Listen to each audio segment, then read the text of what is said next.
Assalamualaikum warahmatullahi wabarakatuh. Perkenalkan, nama saya Agung Putra Yunanda, Eskom Mkom dengan NIDN 01290994, NUPTK 926177267313 0283. Saat ini saya mengabdi sebagai dosen tetap di program studi Bisnis Digital Fakultas Sosial, Ekonomi, dan Humaniora di Universitas Fordekok Bukit Tinggi sejak tahun 2023 hingga sekarang. Sebelumnya saya pernah menjadi dosen pada program studi Teknologi Informasi di Universitas Pembinaan Masyarakat Indonesia di Kota Medan pada tahun 2019 hingga 2021. Selain itu, saya juga pernah menjadi dosen luar biasa di Akademi Manajemen Informatika dan Komputer AMIK Bukit Tinggi pada program studi Manajemen Informatika D3 pada tahun 2022 hingga 2023. Selama saya mengajar di program studi Bisnis Digital, saya telah mengampu beberapa mata kuliah, di antaranya Pengantar Teknologi Informasi, Pemrogram Lanjutan, Manajemen Proyek Teknologi Informasi, dan Sistem Basis Data. Pada kesempatan ini, izinkan saya menjelaskan secara singkat tentang mata kuliah pemrograman lanjutan yang merupakan salah satu mata kuliah wajib pada semester 2 program studi Bisnis Digital dengan beban 3 SKS, terdiri dari 1 SKS teori dan 2 SKS praktikum. Metode pembelajaran yang saya terapkan adalah Project Based Learning, Problem Based Learning, demonstrasi, praktikum laboratorium, dan case study. Mata kuliah pemrogram lanjutan yang bertujuan memberikan pemahaman mendalam tentang pengembangan aplikasi web yang menggunakan PHP dan MySQL. Mahasiswa akan belajar membuat aplikasi dinamis yang terintegrasi dengan database, mengimplementasikan operasi CRUD, serta mempelajari aspek keamanan, validasi, autentikasi, dan pengembangan aplikasi web yang responsif dan aman. Adapun capaian pembelajaran lulusan atau CPL dari mata kuliah ini adalah yang pertama itu penguasaan konsep bisnis dan teknologi. Lulusan mampu menguasai konsep, teori, dan prinsip-prinsip dalam bidang bisnis, manajemen, dan teknologi informasi yang relevan untuk mengembangkan solusi bisnis berbasis digital. Di CPL 2, kemampuan praktis dan pemasaran digital. Di situ, mahasiswa mampu merancang, menerapkan, dan mengevaluasi strategi pemasaran digital secara efektif dengan memanfaatkan teknologi dan data analis untuk mencapai tujuan bisnis. Di CPL 3, jiwa teknopreneur dan inovasi. Lulusan mampu menciptakan dan mengembangkan usaha berbasis teknologi yang inovatif dan berkelanjutan dengan orientasi pada penyelesaian masalah nyata di masyarakat. Di CPL 4, kemampuan bersaing global. Di situ, mahasiswa mampu bersaing secara global melalui penguatan teknologi digital, penguasaan komunikasi lintas budaya, serta kemampuan beradaptasi terhadap dinamika pasar internasional. Referensi utama yang digunakan dalam perkuliahan ini adalah buku ajar pemrograman lanjutan, serta berbagai referensi tambahan lainnya yang relevan dengan topik dan perkembangan teknologi terkini. Perkuliahan dilaksanakan selama 17 pekan dengan rincian 7 pekan sebelum ujian tengah semester dan 1 pekan UTS, 8 pekan setelah UTS, dan 1 pekan ujian akhir semester. Nah, metode penilaian dalam mata kuliah ini terdiri dari yang pertama itu sikap dan etika profesional 5%, tugas individu problem solving 15%, studi kasus dan presentasi 15%, praktikum 20%, tim based project 15%, ujian tengah semester 15%, dan ujian akhir semester 15% dengan total pembuatan sebesar 100%. Demikian penjelasan singkat mengenai mata kuliah pemrograman lanjutan yang saya ampu pada program studi bisnis digital Universitas Poltekkes Bukit Tinggi. Selanjutnya, mari kita saksikan cuplikan dari proses pembelajaran yang saya laksanakan secara tatap muka di kelas, dan selamat menyaksikan. Oke, Assalamualaikum warahmatullahi wabarakatuh. Waalaikumsalam warahmatullahi wabarakatuh. Bagaimana kabarnya? Baik. Oke, baik. Nah, kita masuk di materi dasar HTML dalam pengembangan web. Nah, sebelum masuk ke materi ini, saya akan mengingat kembali di minggu sebelumnya. Apa sih materi di minggu sebelumnya? Masih ingat? Ada 4 poin loh. Masih ingat? Masih. Apa aja? Yang pertama? Pengembangan HTML. Oke, yang kedua? Pengelolaan transaksi. Yang ketiganya apa? Nggak ingat yang ketiga? Oke, yang ketiga itu adalah pembuatan sistem backend.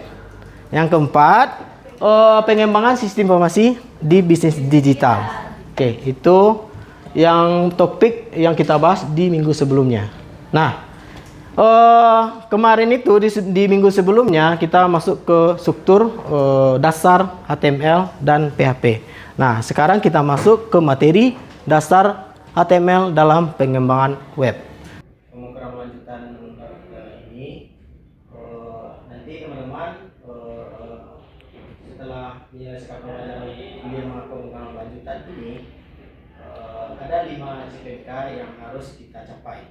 Yang pertama itu CPK 1, nanti teman-teman mampu memahami dan menerapkan dasar-dasar pemrograman PHP dan HTML dalam pengembangan aplikasi web. Yang kedua itu nanti teman-teman mengintegrasikan PHP dengan MySQL untuk melakukan operasi COD pada aplikasi web. Dan yang ketiga, teman-teman mampu menerapkan validasi, autentikasi, dan pengamanan pada aplikasi web. Yang keempat, teman-teman mampu mengembangkan aplikasi web dinamis dan aman yang melibatkan sistem login dan registrasi pengguna. Yang kelima, mampu mengintegrasikan desain antarmuka pengguna UVA-nya yang baik dengan fungsi backend dalam pengembangan aplikasi web. Nah, di pertemuan ini teman-teman di CMK 1 capaian kita di mata kuliah pemrograman lanjutan ini. Nah, nanti teman-teman memahami dan menerapkan dasar-dasar pemrograman PHP dan HTML dalam pengembangan aplikasi web. Nah, di sini tujuannya itu teman-teman dari CMK 1 tadi, tujuan ini adalah agar mahasiswa mampu memahami struktur dasar dokumen HTML sebagai kerangka pengembangan halaman web.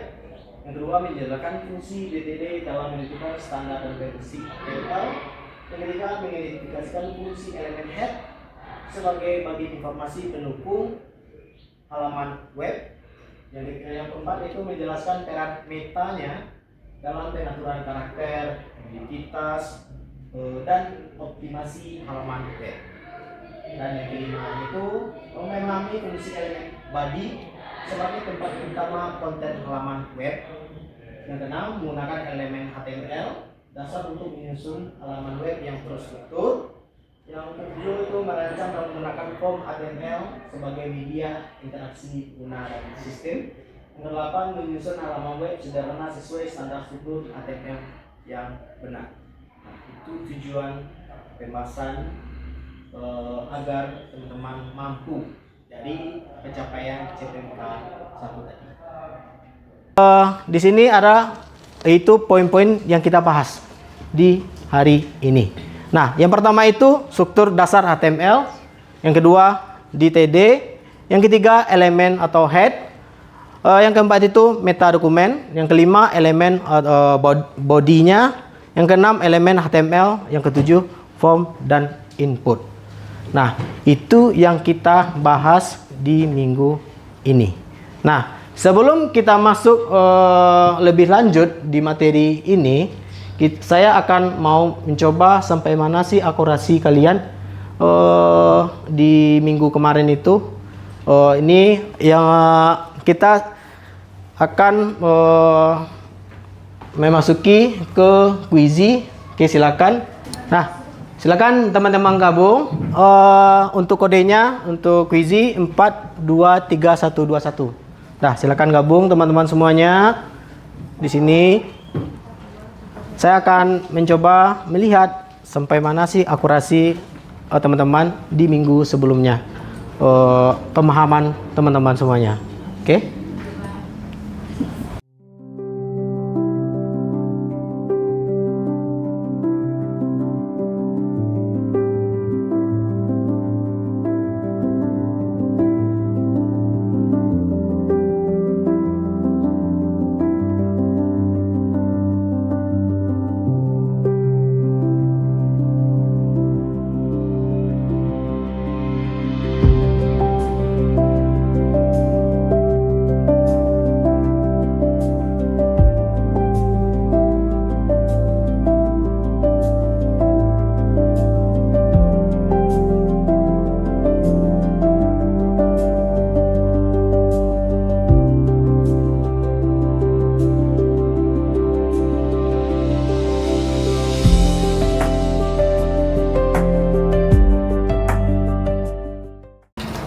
Oke, untuk materinya, akurasi yang teman-teman dapat 87%.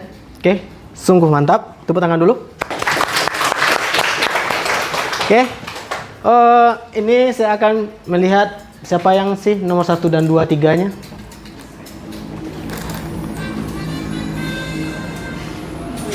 Oke, selamat untuk Ca. Yang kedua Sasabila, yang ketiga Ulan.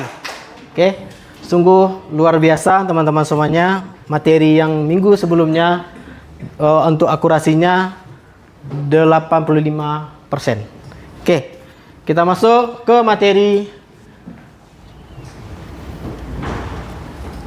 selanjutnya, yaitu di sini ini ada 7 poin yang kita bahas. Oke.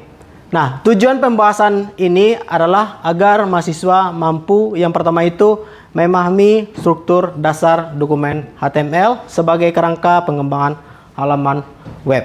Nah, yang kedua itu menjelaskan fungsi DTD dalam menentukan standar dan variasi HTML.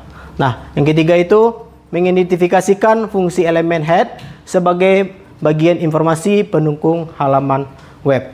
Nah, yang selanjutnya itu menjelaskan parameter dalam pengaturan karakter, identitas, dan optimasi halaman web. Yang kelima, memahami fungsi elemen body sebagai tempat utama konten halaman web.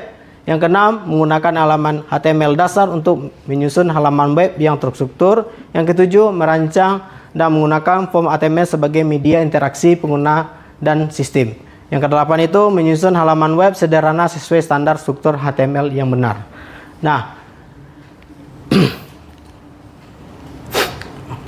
oke, kenapa kita harus mempelajari dasar HTML? Karena HTML itu adalah fondasi utama pengembangan web. Yang kedua, membantu memahami struktur halaman web. Yang ketiga, menjadi dasar teknologi web lanjutan. Yang keempat, digunakan dalam pengembangan sistem informasi dan bisnis digital. Yang kelima, membuat website lebih terstruktur dan profesional.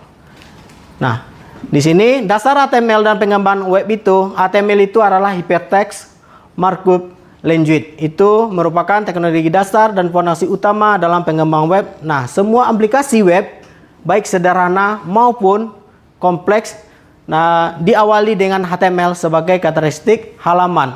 Nah, peran utama HTML itu dalam ilmu komputer dan bisnis digital itu menyajikan informasi, membangun antarmuka pengguna user interface. Yang ketiga itu mendukung interaksi antara sistem dan pengguna. Nah, fungsi HTML itu yang pertama itu adalah menampilkan teks, gambar, tabel, dan formulir. Nah, di sini pengertian HTML itu Hypertext Markup Language dalam bahasa markup atau markup language. Nah, di sini digunakan untuk menyusun dan menampilkan konten pada halaman web. HTML bekerja menggunakan tag dan penanda dan dipahami oleh browser. Nah, elemen yang itu di HTML itu ditampilkan yang pertama itu teks, gambar, tautan atau link, tabel, dan terakhir elemen-elemen halaman web lainnya. Nah, struktur ini dasar dokumen HTML itu DTD itu adalah di situ dokumen HTML memiliki struktur minimum agar dapat dibaca oleh browser. Nah, struktur dasar HTML itu terdiri dari TIP atau DTD itu head sama body-nya. Nah, elemen head itu berisi informasi pendukung metadata halaman web.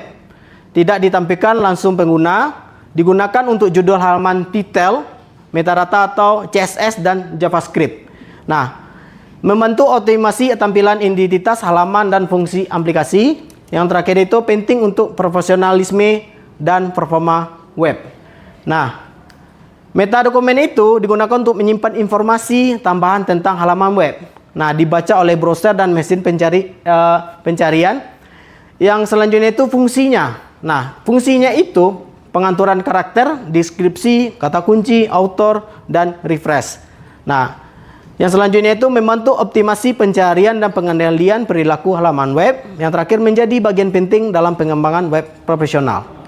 Nah, elemen body dan elemen HTML itu, body itu berisi seluruh konten yang ditampilkan kepada pengguna. Kalau untuk elemen umumnya biasanya itu teks, heading, gambar, tabel, link, dan list. Nah, struktur yang baik itu meningkatkan keterbacaan dan pengalaman pengguna. Di sini halaman HTML itu digunakan untuk membangun halaman web informasi dan interaktif. Nah, menjadi pusat interaksi antara pengguna dan sistem. Nah, di sini form dan input penggunanya tuh. Form itu digunakan sebagai media interaksi dan digunakan pada untuk login, pendaftaran, survei, dan transaksi digital.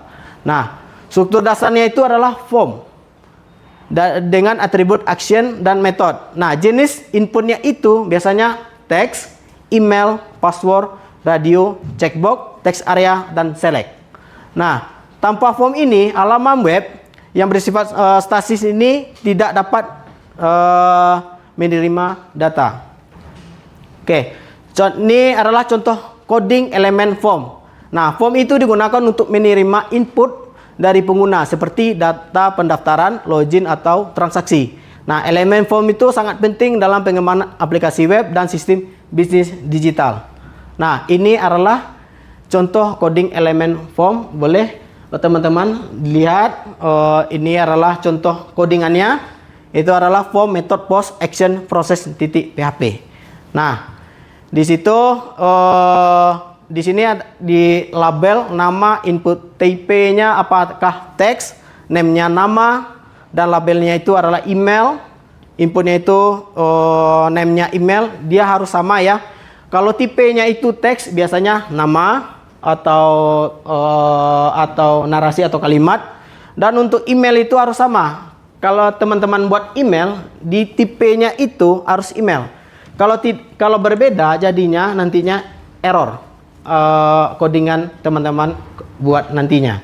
Nah, oke. Di sini perbedaan get dan post dan pada formnya itu. Nah, di sini sampai di sini Anda enggak teman-teman mau bertanya tentang pengembangan halaman web? Silahkan. Ada yang mau bertanya? Ya, Pak. Oke, silakan Lola. Pak, izin bertanya Pak. Oke. Untuk penggunaan kode form method POS itu untuk kegunaannya apa ya Pak? Kalau POS itu biasanya untuk menyimpan data atau menyimpan data ke dalam database. Oke. Di situ contohnya Lola membuat berinteraksi ke dalam web. Biasanya kalau contohnya itu pendaftaran, pendaftaran mahasiswa baru waktu Lola masih di semester awal-awal masuk. Di situ kan ada data-data Lola masuk tuh. Dia akan menerima data tersebut to get. Nah, oke, paham Lola? Paham Pak. Paham sekali? Paham sekali. Oke. Ada mau bertanya lagi enggak? Apa? Ya. Untuk method get itu kegunaannya untuk apa ya Pak? Kalau untuk method get itu biasanya digunakan untuk mesin pencarian. Nah, di situ akan mencari semua yang dicari di semua yang ada di dalam database. Di situ. Oke. Ada lagi yang mau bertanya? Tidak? Cukup? Terima kasih untuk Lola dan Mela. Oke, kita lanjut. Nah, oke. Ini adalah untuk get yang tadi. Get itu adalah digunakan untuk mengambilkan data. Oke. Untuk pencarian data atau filter laporan, atau get itu mengambil dan menampilkan data. Oke. Kalau untuk POS itu adalah untuk mengirim menyimpan data yang tadi. Contohnya tadi itu pendaftaran. Awal mula teman-teman masuk ke kampus ini pasti mau masukin data-data teman-teman kan. Nah, itu dikatakan metode POS atau send atau pengiriman. Nah, contohnya itu login dan registrasi tadi. Input data, transaksi atau upload file. Yang file misalnya itu file KTP teman-teman atau KK teman-teman atau ijazah. Nah, intinya itu POS itu adalah mengirim dan menyimpan data. Oke. Di sini untuk materi pengembangan HTML yang web ini, untuk materi di minggu hari ini sudah paham teman-teman semuanya? Oke. Nah, ini ada tugas untuk minggu ini dikumpulkan di minggu depan. Silakan teman-teman lihat, ini adalah tugas kelompok. Nanti silakan teman-teman tentukan kelompoknya berapa orang, atau saya menentukan? Oke, saya aja menentukan ya. Di situ berkelompok itu ada 5 orang. Oke, satu kelompok. Nah, di sini untuk ketuanya saya akan menentukan siapa sih ketuanya dan anggotanya. Apa teman-teman yang menentukan ketuanya atau anggotanya siapa? Saya aja ya. Oke. Nah, silakan dicatat. Ini adalah topiknya, perancangan tampilan web atau web design menggunakan HTML. Nah, tujuannya itu pembelajaran mahasiswa mampu merancang dan membuat tampilan halaman web sederhana yang menggunakan elemen HTML secara terstruktur dan informatif. Nah, soalnya itu tugas kelompoknya buatlah sebuah tampilan website sederhana menggunakan HTML dengan tema website profil bisnis, usaha atau organisasi. Misalnya contohnya itu adalah toko online, kafe, jasa servis, UMKM, sekolah atau startup digital. Nah, silakan teman-teman catat atau foto boleh silakan. Nah, sebelum materi ini berakhir, saya akan melihat sampai mana sih pemahaman teman-teman. Saya akan memakai kuisi lagi, melihat akurasi teman-teman. Oke? Nah, nanti silakan join di kuisi saya.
Sudah semuanya? Sudah, Pak. Oke, saya akan lihat siapa sih yang nomor 1, 2, dan 3-nya. Dan sampai mana sih akurasinya?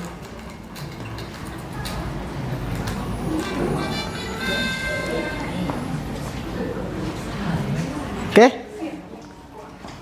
Tepuk tangan untuk Alex. Nomor 2, Rahmat. Dan nomor 3, siapa tadi tuh? Tasya. Oke. Nah, untuk akurasinya di materi minggu ini itu 82%. Oke, sungguh sangat luar biasa teman-teman semuanya. Oke. Nah, untuk materi ini sudah selesai. Kita lanjut materinya di minggu depan. Jangan lupa kalian membuat tugas kelompok tadi ya. Saya akan melihat sampai mana sih progres ke teman-teman membuat tugas-tugasnya dan kelompoknya bagaimana sih semua teman-teman buat. Oke. Untuk materi hari ini sudah selesai. Akhir kata, assalamualaikum warahmatullahi wabarakatuh. Waalaikumsalam warahmatullahi wabarakatuh. Terima kasih, Pak. Demikian deskripsi singkat yang dapat saya sampaikan terkait proses pembelajaran yang saya lakukan di kelas. Semoga penjelasan ini dapat memberikan gambaran yang jelas mengenai kinerja pengajaran saya di program studi bisnis digital Fakultas Sosial Ekonomi dan Humaira Universitas Prodekop Bukit Tinggi. Saya mengucapkan terima kasih yang sebesar-besarnya kepada tim penilai, panitia sertifikasi dosen, serta unsur pimpinan Universitas Prodekop Bukit Tinggi, rekan sejawat dosen, dan mahasiswa yang telah memberikan dukungan selama ini. Apabila terdapat kekurangan dan kekhilafan dalam penyampaian ini, saya mohon maaf yang sebesar-besarnya. Wabillahi taufiq wal hidayah. Wassalamualaikum warahmatullahi wabarakatuh.